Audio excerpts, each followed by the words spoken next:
लोकसभा उपचुनाव के दौर में अब जनसभाओं का दौर बड़े स्तर पर शुरू हो गया है। अखिलेश यादव प्रतिदिन नुक्कड़ सभा, जनसभा और कार्यकर्ता सम्मेलन कर रहे हैं। यह तस्वीरें हम आपको दिखा रहे हैं। यह तस्वीरें भोगांव विधानसभा के नेशनल डिग्री कॉलेज में आयोजित किए गए लोकसभा उपचुनाव कार्यकर्ता सम्मेलन की तस्वीरें हैं। पहले से निर्धारित कार्यक्रम के तहत समाजवादी पार्टी के राष्ट्रीय अध्यक्ष, उत्तर प्रदेश के पूर्व मुख्यमंत्री अखिलेश यादव अपने प्रत्याशी डिम्पल यादव के समर्थन में कार्यकर्ताओं चुनाव में ज्यादा से ज्यादा मतों से समाजवादी पार्टी की प्रत्याशी को जिताने की अपील करने के लिए पहुंचे हैं। यहाँ उन्होंने कार्यकर्ताओं का सम्मेलन किया, जिसमें हजारों की संख्या में कार्यकर्ता, पदाधिकारी, नेता पहुंचे थे। अखिलेश यादव के साथ डिम्पल यादव, उत्तर प्रदेश के प्रदेश अध्यक्ष नरेश उत्तम पटेल समेत पार्टी के बड़े नेता और पदाधिकारी मौजूद थे। आप भी इन तस्वीरों में देख सकते हैं। सम्मेलन में पहुंचे अखिलेश यादव, डिम्पल यादव ने सबसे पहले नेताजी को याद किया, जिसके बाद उन्होंने कार्यकर्ताओं से संवाद किया। कार्यकर्ताओं से संवाद करते हुए उन्होंने तमाम बिंदुओं पर वार्ता की, तमाम बिंदुओं पर चर्चा की और तमाम ऐसे मुद्दे रहे जिनको समझने और समझाने का प्रयास किया। वहीं उन्होंने कार्यकर्ताओं को संबोधित करने के साथ ही विरोधी पार्टी भारतीय जनता पार्टी पर किस तरीके से निशाना साधा है, वहीं डिम्पल यादव ने भी कार्यकर्ताओं से क्या अपील की है, जरा आप भी सुनिए उनके संबोधन के माध्यम से। चल रही है और हमें और आपका ध्यान हटाने के लिए फैसले लेने हैं।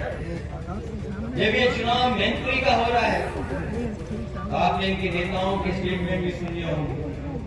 ये हमें और आपको बहकाना चाहते हैं, हमें और आपको अपने स्टेटमेंट देकर के उलझाना चाहते हैं। इसलिए जहां आपको भारतीय जनता पार्टी से सावधान भी रहना है, वहीं इनके खिलाफ भी आपको एक एक वोट डाल करके इनके खिलाफ संदेश देने का भी काम करना है। इसलिए भोगांव के तमाम कार्यकर्ता नेताओं से हमारी अपील है कि इस चुनाव में हमारी मदद करें, एक एक वोट समाजवादी पार्टी के पक्ष में डालें। क्या हम ये भरोसा कर लेंगे इस बार?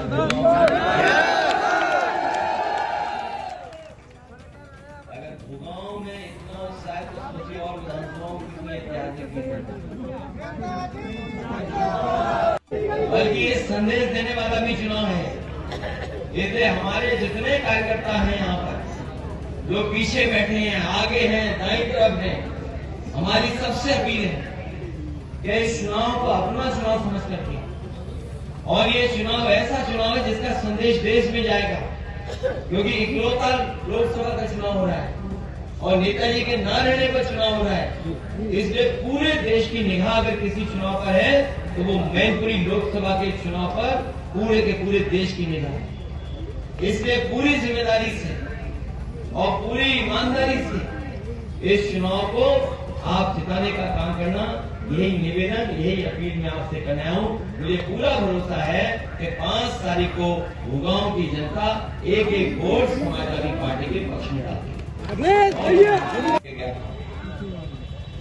और उस समय मैंने मैदान में जोश देखा था। हमारे पत्रकार साथी जानते होंगे, ऐसा ऐतिहासिक कार्यक्रम और ऐसा जोश भरा कार्यक्रम नहीं हुआ होगा, जहां मंच से लेकर के हमारे जो सामने बल्लियां लगी रहती हैं, उस तक को उस सामने आगे आने का काम किया था हमारे कार्यकर्ता साथियों।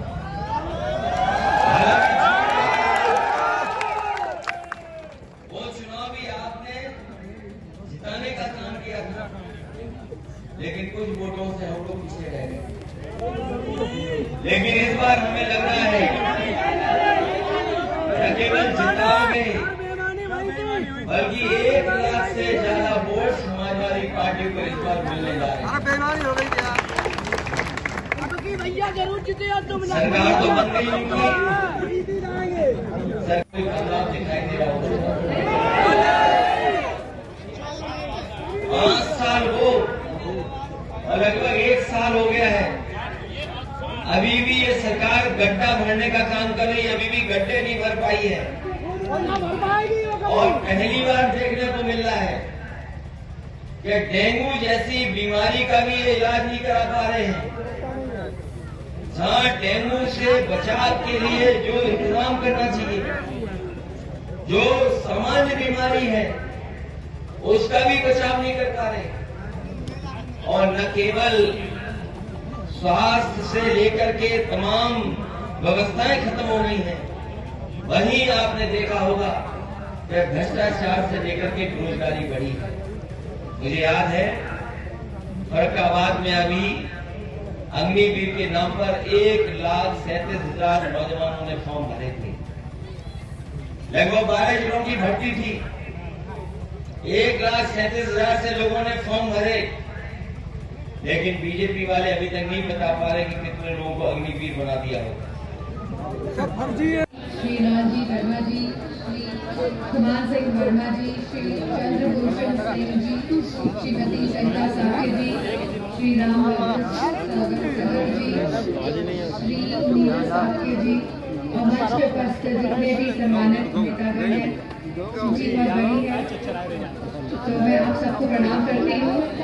और जितने भी आज हमारे यहाँ पे बूथ अध्यक्ष और सेक्टर प्रभारी मौजूद हैं, समाजवादी पार्टी के कार्यकर्ता, हमारी मीडिया, आप सभी को बहुत बहुत धन्यवाद। पहली बार मैनपुरी का चुनाव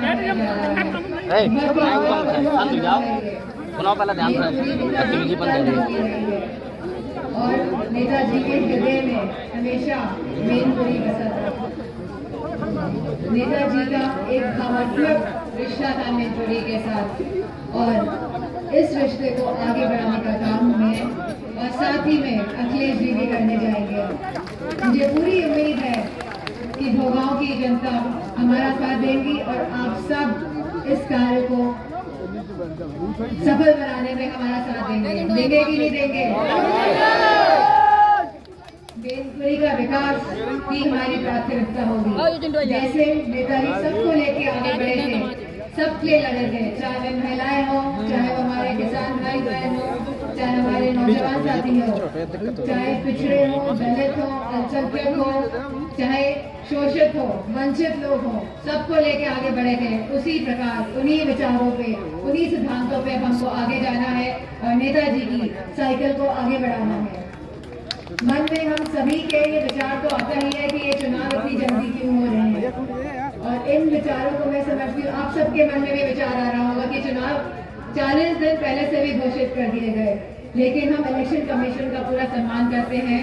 और अगर हम सभी को सच्ची श्रद्धांजलि देनी है तो आने वाले चुनाव में एक एक बटन साइकिल का दबाना है। दबाएंगे कि नहीं दबाएंगे?